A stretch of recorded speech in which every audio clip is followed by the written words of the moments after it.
Hello and welcome to another video. Today I'm going to be reviewing the Polar 65 keyboard by Arbiter Studios. And it's been a while since I actually got this keyboard in. In fact, it's been about a full-blown year since I made my first impressions video, which is insane to think about. But I've used it for a year since then, on and off, and it's been fine. Generally, it's like the most bog standard of bog standard Hall effect keyboards you can ever get. And for $100, it's not like the worst deal ever, but honestly, there are so many better options nowadays that are between like the $100 to $150 range that I just don't think it's really all that worth it. And I kind of hold these same impressions towards the Elysian Pilgrim, which was the IM I reviewed last video, where it just feels like a kind of bad deal nowadays. Maybe it was a good deal back then, like a year ago, when a lot of other Hall effect keyboards weren't nearly as good as they are today.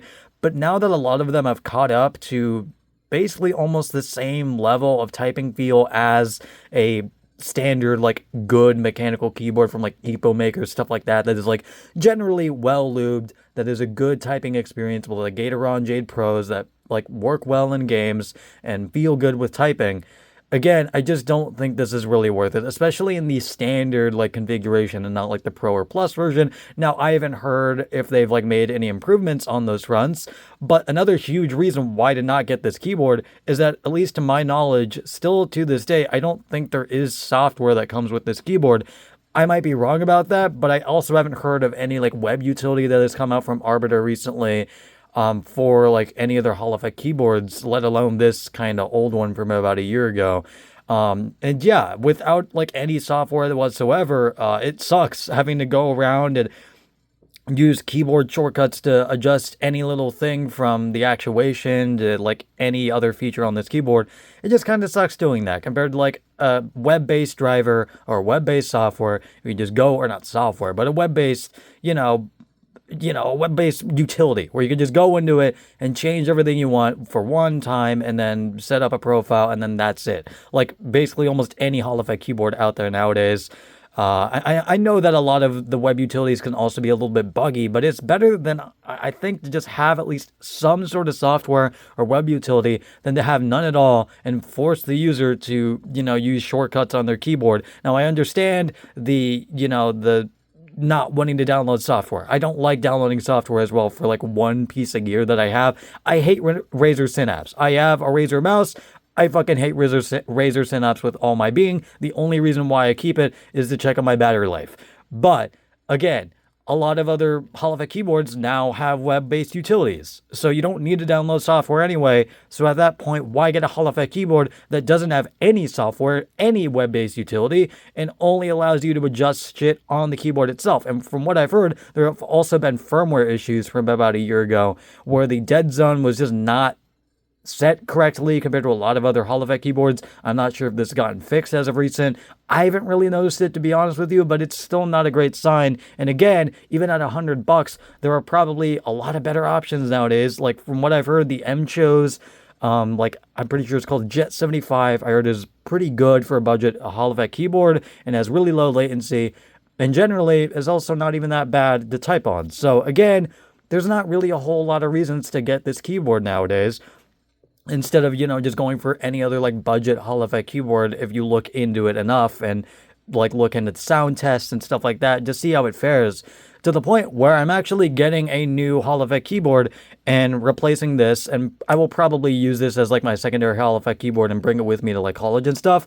But for my main Hall effect keyboard, I probably plan on using the Slice 75, which I heard is kind of a Wu-Ting alternative that's in a 75% layout, which is what I really want, because also what I didn't really get to before is that the layout on this is also a bit outdated. I don't really like the 65% layout all that much anymore, especially because I have enough desk space. If you don't, I think 65% is the way to go if you're really, really cramped for desk space.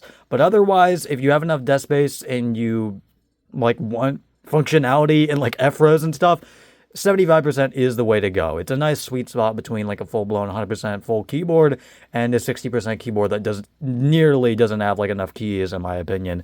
So again, I highly recommend just getting like any other keyboard with like a better layout, with better typing feel, or just generally just looking into any other mechanical keyboard than just this standard ass Polar 65 that just feels like, again, it feels good. It feels like the most bog standard Hall effect keyboard you can ever ask for, but that's kind of the problem. It's just whatever. It doesn't really elicit any emotions from me. It's like, okay, it exists.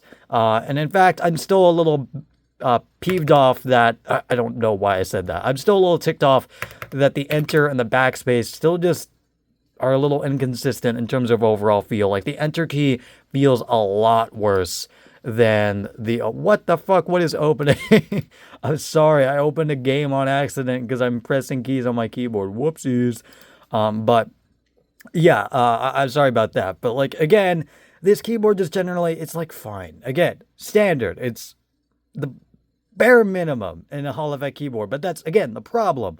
It's the bare minimum. And that's what I think is really, really wrong with it, especially nowadays that a lot of other competition now has sprung up in the Hall effect scene to the point where, again, I just don't think this is worth it, even for $100, but especially for $150. Like, don't ever get it for that price, please. Now, I'm pretty sure it will like always be on sale for like $100, but $150, like the price that I paid for it back then, which was again $150, is too much. I think it's too much, especially for like the inconsistencies in those in the enter and the backspace, just feeling a little bit more mushy on the enter key. And just overall, like the stability of the keys not feeling all that great. And just again, the typing experience not nearly being as good as like even like a standard mechanical keyboard from like EpoMaker and stuff like that. So yeah, that is basically going to be it. And I will see you guys later. Again, just look for any other Hall effect keyboard from like the Slice 75. I know it's a lot more expensive, like $50 more expensive, but it was the same. It's the same price as this when it came out.